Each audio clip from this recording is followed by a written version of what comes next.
بسم الله الرحمن الرحیم. سخنرانی در مورد حکم جلباب و اهمیت حجاب شرعی در اسلام.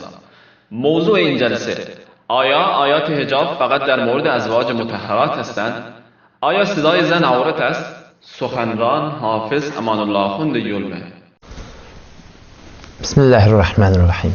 Bu böyle kurumda iki tane soruğa inşallah tara cevap vermekçi. Avvalanki şeki ayaşı hicabın hakkında 70 tane hadisi ki iniptir. 7 tane ayet Kur'an ki iniptir.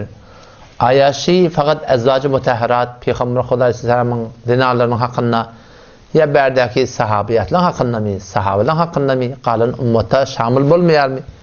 Ve okuyunca net dinanın sesinin üstüne şayet avrat mı ya avrat değil. Müslüman doğan ayetleri ki ezvacı mutahharatın hakkında geliptir. Eğer ferezen kabul etsek de kişi fakat ezvacı mutahharatın hakkında, sahabiyatın hakkında, şolan hakkında da iyilerliğin ferezen şolan hakkında iptiri kabul etsek de beteri ola biz olurdan da beter şu mesele hakkında hicaba da kaim durmalıyız. O ne mi deyip? Çünkü olur iki taraftan da veli. Sahabiyatla da Allah'ın veliyeti, o Peygamber'in dinanında Allah'ın veliyeti. O taraftan da erkadın Allah'ın veliyeti. İki taraftan hem becektirsen Allah'ın velileri, evliya Allah. Şu evliya Allah olup duran adamlara Allah Teala hükmediptir ki dinalarını kepleşecek botanız. Ayet 50 Sure Ahzab ve izâ se'eltumuhunne metâ'a her vakti Peygamber'in helalinden biraz sorsanız fes'eluhunne min verâ hicab. Perden gidinden soran Peygamber'in helali ayet Sure Ahzab'da geliyor. Peygamber'in dinaları eğer siz ferezen gelip de varakim bir erkek bilen beraber zaruret kepleşecek bolsanız ondan sonra ne emedin? Siz baştaki dinanı bilen ayet 7 Sure Ahzab'da فَلَا تَخْضَعْنَ بِالْقَوْلِ mulayim kepleşmeyen deyiptir. Ve şu turutunda eğer bir vakitteki açıkçası öyle oturmalı. Eğer çıkmalı olsa وَلَا تَبَرُّجْنَ تَبَرُّجَ الْجَاهِلِيَةِ الْعُولَى ayet Sure-i Nur'da Allah Teala aydıptır. O da ne mi? Şu suratında ki evratta çıkmalı olsa ne yaparım çıkmalında? Ayet Sure'ye bağışlamayın yanlıştım. Sure-i Ahzab'da Allah Teala وَقَرْنَ ف۪ي بُيُوتِكُنْ ölüğünde karar tapın. Bir vakitte çıkmalı olsa teberrüce cahiliyet olmasın, yüzünüz açık olmasın, elinizin elliksiz olmasın, şutur ayağınız zürapsız olmasın, celbapsız olmasın, kamil poşeşte çıkın deyiptir. Şol Allah'ın hükmü vakti ki şoları şu suratında bolyanmasa pes meneten beteriqa ola şu zatlar neme Müslüman doğan qaimrak bolmakla gerek. O neme deyip?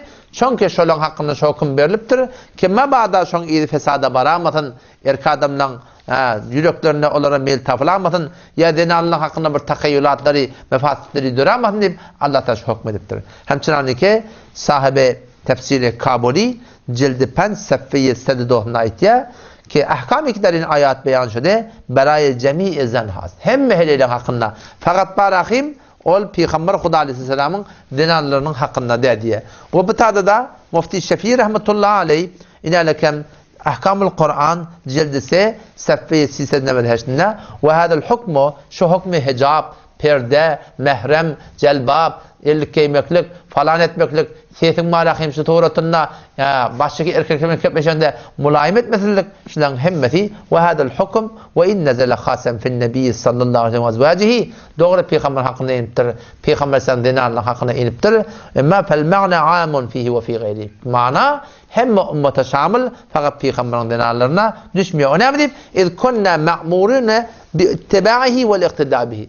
Biz ma'mur Peygamber'in eline düşmeli, Peygamber'in dinarlarının eline düşmeli, sahabiyatın eline düşmeli. İlla ma khasallahu teala bihi bidun ümmeti. Ha Kur'an'da bir sürü ayetler var ki Peygamber'in dinarlarını Peygamber'in ödünü khas ediptir. O cüdegane vurur. Şöyle ayetin bir neme oluştu ki Allah Teala ştada hükmediptir ki siz varahim Peygamber Huda Aleyhisselam varahim dünyadan gidenden sonra sizin ecadağınız yok şunun dinanalarını nikah etmekle gerektir. Bizlere hasatlar has oluyor ama umumi suratından bu zatlar am deyiptir. Yani kim İbn Kesir rahmetullahi aleyh de ştada varahim şunutune gurrun edip de varahim şunu varahim şun mananın dadın varahim kullen umum Müslümana bolyalığının hakkında aydıptır ki vakti ki Kur'an'da geliptir ezvacı mutahharatın hakkında ki siz dinallar hakkında dinallardan biraz soracak olsanız Peygamber'in helalinden biraz soracak olsanız arada perde olmalıdır. Peygamberimiz kullu ümmete am edip hadis aydıptır diye. Ne deyiptir? İyyakum veddehulu alen nisa. Qatı qorqun denanına girmeklikten. Ol ayet Kur'an maksus peygamberin denaların hakkında indi de peygamberin el mübarek hadisinde serahatan kullu ummati denaların üstüne şuduruna girip barmaklıktan nehyediptir. Arada perde bolmaklığı var ahinde sürüptür.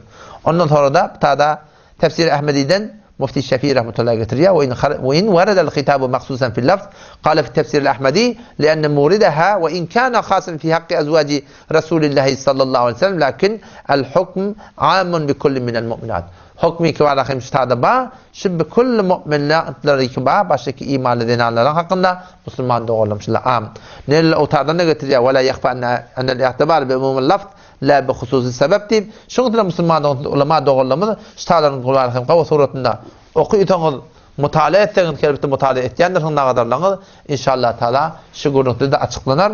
Keşke fakat ezvacı mutahharatın hakkında da.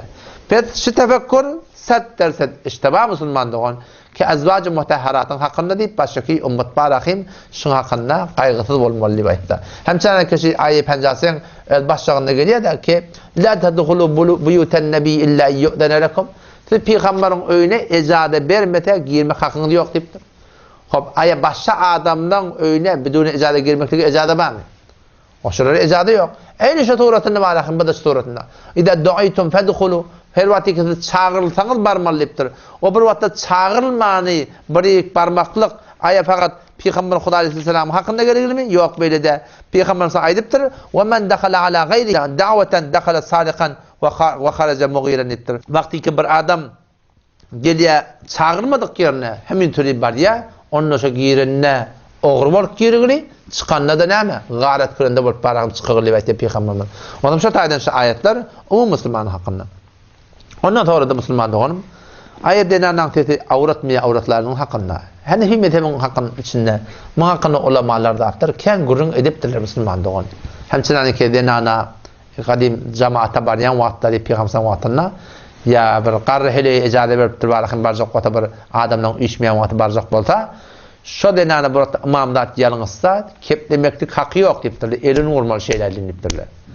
Ve şu turatına İbn Humam rahmetullahi aleyhi de barakym şey denanan tetini avrat dip aýdypdyr. O şoň meleş başyky aýdallarda ba. Elbette Mufti Şafii rahmetullahi aleyhi ştada bir jawaza aýtýar ki diye avrat kop hemişe örtmeklik farz insana. Meger beraber zaruret. O hamşa taýdan niye denanan tetinin avrat diýerlik belli bolýar. Ýöne bedune zaruret diye kepleşmelidir. Yani muhtelif bolugul Hanefi mezhebi ulemalarının arasında ýöne der her suret denana bedune zaruret erkadamına kepleşmekte hakkı yok. Beraber zarurette kepleşse ondan sonra 20. paran başında ayı siyedoya sure ahzabı hukmuna göre mulayim kepleşmeliler. Tetin yoğu rağ edip şu tuğratını barakayım baştaki erkekle bilen. O da ne mi? Der hatta zaruret söylemene kepleşmekte icada var. Onun irafat tuğratında vatan Müslüman doğanım bunu şeriat nehyediptir. İnşallah Teala Allah Teala tevfik versin hemeceğim bu da. Şu taýdan inşallah ödümüdi şeriata ve Kur'ana ve sünnete mutabık inşallah yaşaylı. Şunun bereketinden dünya ahiretimiz abat bolar. Vesselamu aleyküm ve rahmetullah.